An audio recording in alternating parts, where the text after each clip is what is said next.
8:45. Welcome back to Great Day for this Tuesday as we're being joined by some man dressed in an unusual outfit. Oh, it's Ron, the car guy. It must be. And he's dressed in his Italian duds. Let's say something Italian to him, to quote a good friend of ours, Willie Farrell. Get in the trunk. Fettuccine. Italian stallion. I am probably the first person in the United States to wear my Zavoli workshop coveralls twice. You are. Think so?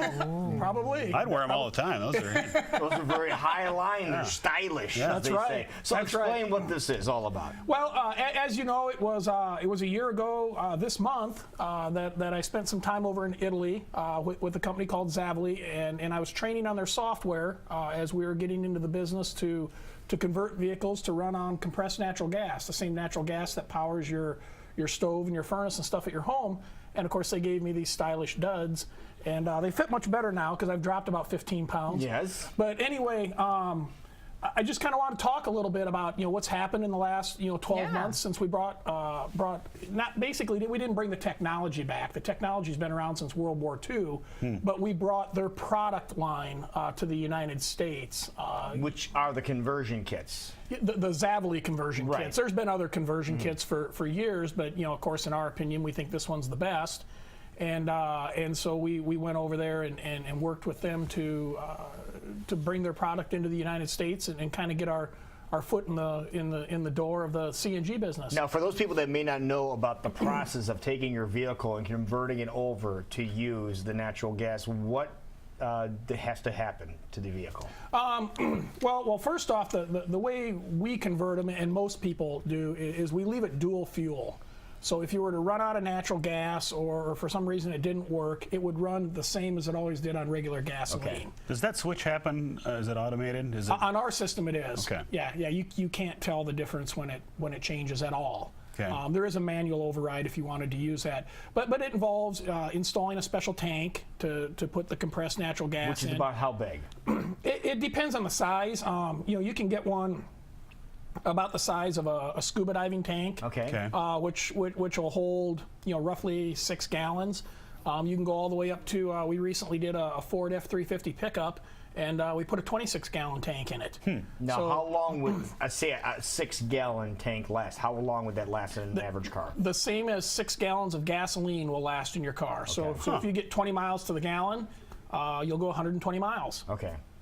And then there's another computer that we install on the vehicle and wire that up and a set of injectors and stuff. But the unique part about Zavoli's system is their software, and it's unlike software that any other CNG kit uses.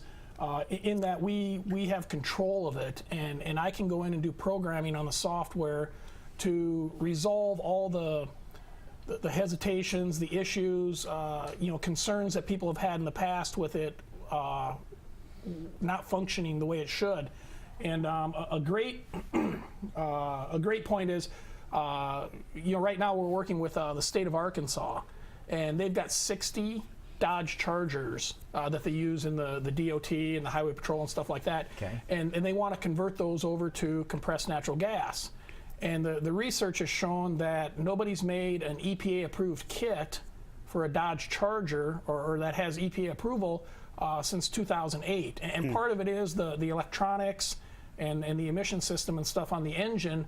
Companies have tried, but they haven't been able to get EPA approval, which is obviously important. Right. And so we're working with them. We've got a picture right there. That's the actual car for the state of Arkansas. That's that's one from Little Rock.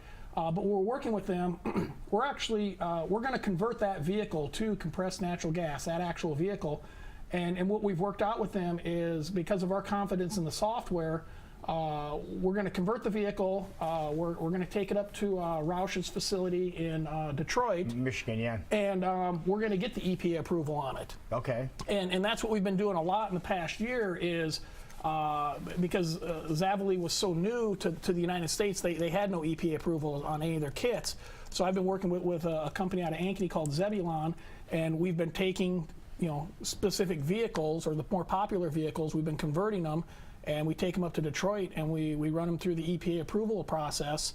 And that's where the software really comes into play, because when we go up and we do the testing, which is, I mean, it's a learning curve. It was definitely a process. But when you go up and do the testing, if for some reason it doesn't pass, we can go in and fix it. Where so many other companies, it's plug and play. You plug the computer in, it doesn't pass, the vehicle goes home. And the engineers are rewriting a program, trying to figure out the map. So do you end up going with them yourself? Absolutely. To reprogram in case something needs to be tweaked? Do it right there on the dyno. Okay. Oh, it's even better. Yeah. Okay. And it's that quick, and that's why when we talked to the state of Arkansas, I mean they were intrigued with the fact that companies have told us the issues, the problems, why it's hard to get a Dodge Charger approved and stuff like that. We're like, no big deal. I mean, there's basically, not that you would need EPA approval on a 1995 vehicle, but there's no vehicle that we can't convert and make operate properly 1995 and newer. I mean, just none. You've done a lot of fleets with this technology. Does this, cost-wise and numbers-wise, make sense for Joe Beercan to convert his car at home? Yes and no. If he drives a lot of miles, salesman, exactly, like that. and is willing to probably put a home refueling unit in. I mean, I put my own compressing station in at the shop. I mean, I've been driving on natural gas for almost a year now, and it allows me to fill for right now. Currently, it's 81 cents a gallon. Wow. And the mileage comparative, it's the same. It's the same. It's the mileage is the same, but it costs you 81 cents a gallon. Instead of $3. I don't even know what gas is anymore. $3.49 this morning. Yeah. I was at Hy-Vee last night, and the lady's like, "Do you have a fuel saver card?" I'm like, "I don't buy fuel. I don't need the card." I have my own fuel saver. But the other thing is refueling stations. Have those started to increase over the past year as well? They have. Not in the metro area, which is a little disappointing to me because it's kind of held Des Moines and Iowa back. I mean, there's one in Waterloo that opened up last year. There's another one that's going to open up this year. There was an article in the Business Record a few months ago where Come and Go, and I think they're probably going to be the leader on this, at least in Iowa, is going to add CNG refueling to 2 of their locations this year. They haven't disclosed what locations. I mean, we're thinking one will probably be in the metro area, but the over-the-road trucking industry is really fueling the push for this because there's a lot of semis that are now going to CNG just because of the cost savings. Diesel engines. Exactly. Yeah, Cummins makes a dedicated engine for over-the-road trucking companies, and so you're going to see them kind of fuel the push for that. But that's been a little bit of a holdback to where it makes more sense for a fleet of 4 vehicles, 5 vehicles, 10, 20, 30 vehicles to convert because they can put their own refueling station in. But as an example, Lincoln, Nebraska has for some reason become a little bit of a hotbed. There's 4 or 5 public refueling stations over there. Oh wow! And there's nothing else to do, really. Well, that could be. Yeah. That and Husker football. So that's pretty much it. But what we've done for Zavoli is we've become their national training center. So let's say you're from Lincoln, Nebraska, or Pennsylvania, or Omaha, or Texas, and you want to get into converting and utilizing their products. We offer a 1-week school where you come to Des Moines, you come to Westside Auto Pros, and we actually do conversions on vehicles with you, and we train you the software, and we give you the key, and then we provide the technical support and the product support. So we trained a company in Lincoln, and they did a pilot program with FedEx over there where they converted 6 FedEx vehicles to compressed natural gas. FedEx wanted to see how it was going to work. And we worked closely with them on some of the support and working through some of the initial hurdles and stuff. There you go. There's one of the vehicles. And anyway, we got the 6 done, and FedEx has been so impressed with the performance and with how it works, and I mean, it's flawless. The fuel mileage and stuff is there. That they're now ready to pull the trigger and go ahead and do 44 other vehicles. Wow. So that's been a pretty big deal. Now, that's what in our is the backyard. cost? People are at home going, "Oh yeah, sure, we're on the car, guys. This all sounds well and good, but if I want to change my car over to this, what's it going to cost me?" We've got conversions starting at $5,000. Okay. And it goes up from there depending on tank size and stuff. And I will tell you, I've converted my fleet at Westside Auto Pros, and this includes buying the compressor. The conversion, I figured everything at retail prices. We started converting in June of last year. September of this year, the savings will have paid for everything. I Wow. mean, we're talking in a typical case. I mean, FedEx will be quicker because they have more vehicles, but in a typical case, you're looking at 14 to 18 months payback. So, I was going to say, how about your individual truck that you converted over? Have you paid that back as far as the investment value? oh yeah, I've put 22,000 miles on it since I converted it.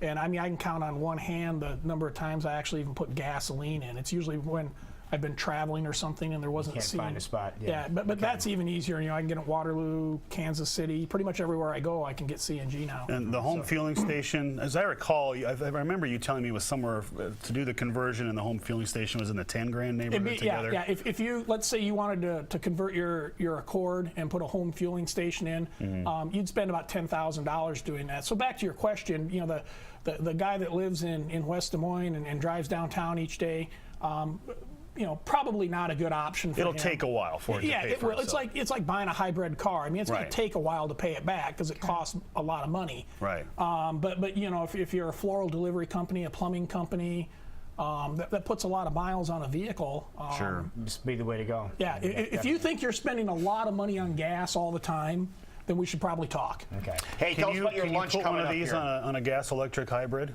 What's that? Can you put one on a gas electric hybrid? Can you be CNG gas electric? You could. It would only function when you're on the gasoline part, Funny. not when you're on the hybrid part. But Man. Tell us about your lunch coming up. our lunch. You have a lunch coming up at the social club? Oh yeah, it's actually in the evening. I think it's from 3 to 6. Or evening, I'm sorry. Yep. It's at the Des Moines Social Club just down the street here. It's the We Are Tomorrow, which celebrates Earth Day and all things green. And actually, West Side Auto Pros and Zebulon will be there. We'll have vehicles on display that we have converted to CNG. Some Give information people a on week that. to get organized and make plans for it coming up on the 22nd. Exactly. That's a big deal. Okay, so just want to give you a heads up so you can make plans for That's that. right. Make plans for it. Well, a lot of information, man. Thank you, sir, as always. It's You're been welcome. a pleasure. Nice outfit. You to wear that all day today, I hope? Joe usually makes me take it off before 2. He gets tired of looking at it. So before 2 o'clock, stop by and go see Ron at West Side Auto Pro. 2 minutes before 7 o'clock. This is great.